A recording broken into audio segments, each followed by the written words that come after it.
Giscomet Fatal Doppler ND104.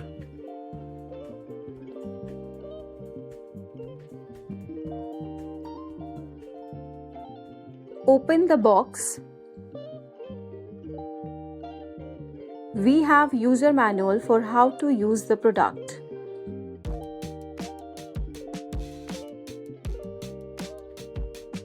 We have charger with battery.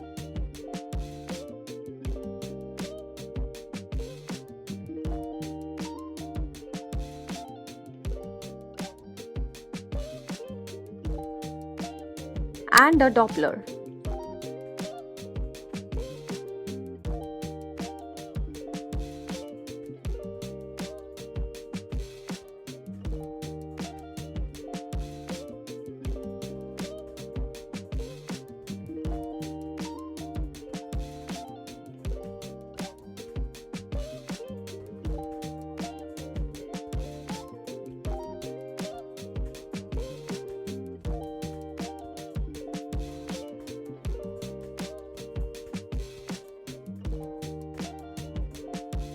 We need to connect the charger pin into the Doppler and start with the key.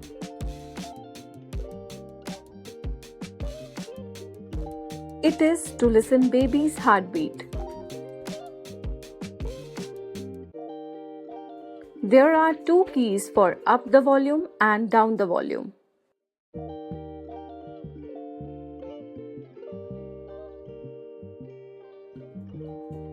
When the work has completed, press the left key to switch off the Doppler.